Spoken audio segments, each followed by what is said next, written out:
कल भगवान राम का जन्मदिन, 500 वर्षों तक उनकी जन्मभूमि पर,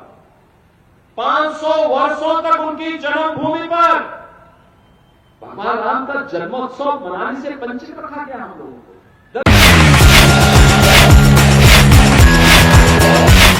आप देख रहे हैं नेशनल वॉच, खबरों का खजाना। नमस्कार दोस्तों, रामनवमी की आप सबको हार्दिक शुभकामनाएं और बधाई। दोस्तों, देश में इस समय लोकतंत्र का महापर्व यानी लोकसभा चुनाव 2024 चल रहा है। आज उत्तर प्रदेश इलेक्शन वॉच और एडीआर ने उत्तर प्रदेश लोकसभा चुनाव के दूसरे चरण को लेकर एक रिपोर्ट जारी की है। दोस्तों, आपको बता दें, दूसरे चरण में 8 निर्वाचन क्षेत्रों में चुनाव लड़ने वाले 91 उम्मीदवारों के शपथ पत्रों का विश्लेषण किया गया है और जो निर्वाचन क्षेत्र हैं उनमें अलीगढ़, अमरोहा, बागपत, बुलंदशहर, गौतम बुद्ध नगर, गाजियाबाद, मथुरा और मेरठ के प्रत्याशियों का विश्लेषण शामिल है। 26 अप्रैल को यहां मतदान होना है। दोस्तों, आपको बता दें कि दूसरे चरण में 46% उम्मीदवार करोड़पति हैं और 23% अपराधी प्रवृत्ति के हैं जिनके ऊपर आपराधिक मामले घोषित किए गए हैं। और इसके साथ दोस्तों, यूपी इलेक्शन वॉच और एडीआर के संयोजक संजय सिंह ने रिपोर्ट जारी करते हुए बताया कि इन 91 प्रत्याशी हैं, इसमें से 36% उम्मीदवारों ने अपनी शैक्षिक योग्यता 5वीं और 12वीं के बीच घोषित की है। आइए पहले आपको हम दिखाते हैं कि संजय सिंह ने क्या कुछ कहा, एडीआर ने अपने विश्लेषण में इन प्रत्याशियों को लेकर क्या कुछ पाया है। और हां दोस्तों, अगर पार्टी वाइज आप ये एनालिसिस पढ़ना चाहते हैं तो आप डिस्क्रिप्शन में भी पढ़ सकते हैं। आइए पहले देखते हैं संजय सिंह इस रिपोर्ट को लेकर के क्या कह रहे हैं। उत्तर प्रदेश में लोकसभा के दूसरे चरण की अहम रिपोर्ट आज एडीआर के द्वारा जारी की जा रही है और जिसमें उत्तर प्रदेश के 8 निर्वाचन क्षेत्रों में जिनमें चुनाव है, खासतौर से अलीगढ़, अमरोहा, बागपत, बुलंदशहर, गौतम नगर, गाजियाबाद, मथुरा और मेरठ, इन इलाकों में चुनाव हैं। और इनकी रिपोर्ट के विश्लेषण के आधार पर हम जो पहुँचे हैं वो ये है कि सारे राजनीतिक दलों ने अपराधी कहें या जिनको कोर्ट के द्वारा मुकदमे जिनके ऊपर हुए हैं, तो माननीय कोर्ट के द्वारा जो उनके ऊपर अपराध की श्रेणी में रखा गया है और उन्होंने अपने हल्फनामे में लिखा है, उसके हिसाब से सभी दागी प्रत्याशियों को खासतौर से सभी दलों ने टिकट देने में कोई गुरेज नहीं किया है, सभी ने दरियादिली दिखाई है। जबकि माननीय सर्वोच्च न्यायालय ने अभी हाल के ही दिनों में, पिछले दिनों कहा था कि किसी भी अगर हम इस तरह के आपराधिक पृष्ठभूमि के प्रत्याशी को टिकट देते हैं तो उसके लिए हमें मीडिया में प्रकाशित करना पड़ेगा, बताना होगा, इलेक्ट्रॉनिक और प्रिंट दोनों मीडिया में बताना होगा कि क्यों मजबूरी थी, क्यों हमने ऐसे प्रत्याशी को चुना। लेकिन किसी भी दल के द्वारा कोई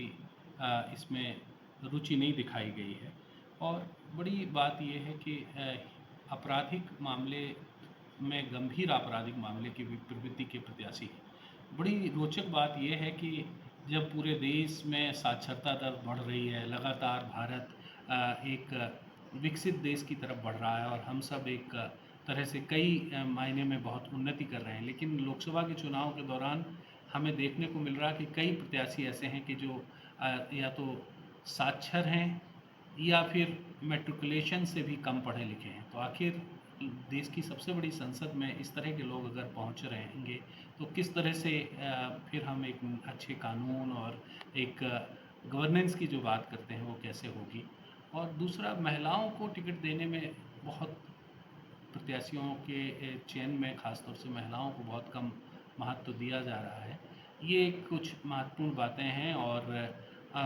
मुझे लगता है कि एक तरफ नौजवान इलेक्शन में आ रहे हैं, जो सबसे बड़ा वो है कि ख़ास तौर से 40 से 60 साल के बीच के सबसे ज़्यादा उम्मीदवार हैं, लेकिन वहीं 80 साल तक के भी उम्मीदवारों की संख्या दिखाई दे रही है। तो ये एक तरह से हमें ये कि हम भारत तो अभी युवा राष्ट्र है और ये नौजवानों का राष्ट्र है और नौजवानों की तरफ से, तो मुझे लगता है ये चीज़ें, एडीआर का मतलब सिर्फ ये की रिपोर्ट का हमेशा मतलब ये रहता है कि हम एक अनबायस्ड रिपोर्ट जारी करते हैं, किसी के उसमें दल या किसी के प्रति हमारा लगाव या दुराव नहीं है। हम बस उन मुद्दों को सबके आम मतदाता के सामने लाने की कोशिश करते हैं कि जिसके आधार पर लोग सोच सकें, चिंतन कर सकें और एक भारत के लोकतंत्र को मजबूत कर सकें।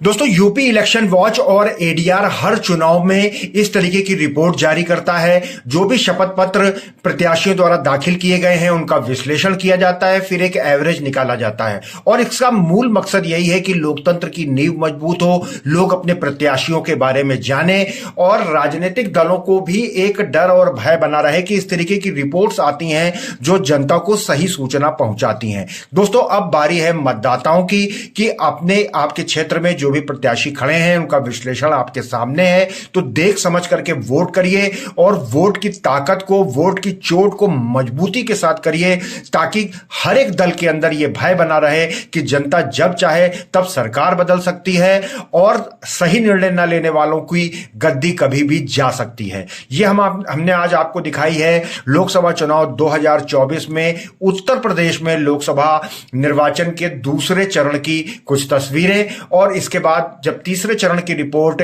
यूपी इलेक्शन वॉच और एडीआर जारी करेगा तो उसको लेकर के नेशनल वॉच आपके बीच में होगा। लगातार बने रहिए नेशनल वॉच न्यूज चैनल पर। बहुत बहुत धन्यवाद दोस्तों।